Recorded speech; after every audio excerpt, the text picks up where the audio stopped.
తిమోతికి రాసిన 2వ పత్రిక 4:17 చదవండి. ప్రభువు నా పక్కన నిలిచి నన్ను బలపరిచను గనుక, ప్రభువు మన పక్కన నుండి మనల్ని బలపరిస్తే సింహము నోరు మూయించబడుతుంది. పౌలుకు చెరసాల్లోకి వెళ్తేనండి ఫాస్టింగ్ ప్రేయర్లోకి వెళ్ళినట్టు ఆయనకి లెక్క. పౌలు శీలల్ని బాగా కొట్టి చెరసాల్లో వేస్తే ముక్కుతూ మూలుగుతూ ఏడుస్తూ ఉండిరి అని ఉందా బైబిల్లో.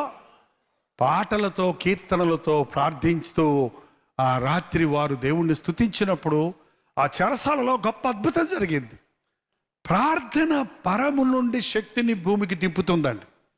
నీ జీవితంలో ఒక అద్భుతం చూడాలంటే పాస్టర్ గారు చేయండి ప్రార్థన, నూనె పోసి ప్రార్థన చేయండి, ఇవన్నీ అక్కర్లేదండి. నువ్వు చేతులెత్తి ప్రార్థన చేయి, నువ్వు మోకరించి ప్రార్థన చేయి, నువ్వు ఎడతెగని ప్రార్థన జీవితం కలిగి ఉంటూ ప్రత్యేకంగా అరిసి చేయాల్సిన ప్రార్థన లేదు. ఇక్కడ సింహాల కోణంలో దానియేలు పడిన తర్వాత దేవ కాపాడవా, దేవ కాపాడవా, దేవ కాపాడవా, ఈ సింహాలు చూస్తున్నాయి నన్ను కాపాడవా కాపాడవా. అక్కడ చేశాడు ప్రార్థన? అక్కడ చేయలేదు. ఆయన ఎప్పుడూ చేస్తాడు ప్రార్థన.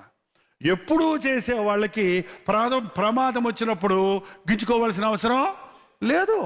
ప్రార్థనతో నీవు నింపబడినప్పుడు ఆయన దూతలు ఉన్నాయండి. చెప్తున్నాను కదా, ప్రార్థన పరలోకపు శక్తిని భూలోకానికి దింపుతుంది. ప్రార్థించే వారి ఇంటి చుట్టూ దేవదూతలు ఉంటాయి.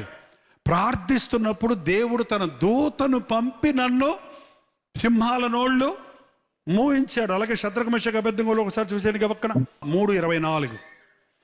రాజుకు నెబుకద్నెజరు ఆశ్చర్యపడి తీవ్రముగా లేచి, మేము 3 మనుషుల్ని బంధించి అగ్నిలో వేసిదేమి కదా, సత్యమే అని ప్రత్యుత్తరం ఇచ్చిరి. అందుకు రాజు, నేను 4 మనుషులు బంధకములు లేక అగ్నిలో సంచరించడం చూచుచున్నాను, వారికి హాని ఏమీ కలుగలేదు. 4వ వాని రూపము దేవతల రూపమును పోలినది ప్రత్యుత్తరం ఇచ్చాను. అందుకు నెబుకద్నెజరు వేడి మిగల మండుచున్న గుండము వాకిలి దగ్గరకు వచ్చి, శద్రకు మేషాకు అబేద్నెగో అను వారలారా, మహోన్నతుడకు దేవుని సేవకులారా. అబ్బా అబ్బా అబ్బా, అన్య రాజులు ఎలా తెలుసుకుంటున్నారో చూడండి. జీవము గల దేవుని సేవకుడనేమో దానియేలు అన్నాడు. ఏమేమంటున్నాడు? మహోన్నతుడైన దేవుని సేవకులారా, బయటికి వచ్చి నా యొద్దకు రండని పిలువగా శద్రకు మెషకు అబేద్నెగోలు బయటికి వచ్చారు. 28వ వచనం త్వరగా చదువుదాం. నెబుకద్నెజరు శద్రకు మెషకు అబేద్నెగోను వీరి దేవుడు పూజార్హుడు, ఆయన తన దూతను పంపి తన్ను ఆశ్రయించిన దాసులను, దేవుడు తన దూతను పంపి తన్ను ఆశ్రయించిన దాసులను రక్షించాడు. మనం ప్రార్థిస్తున్నప్పుడు దేవుడు తన దూతను పంపి మనకు సహకరిస్తాడు.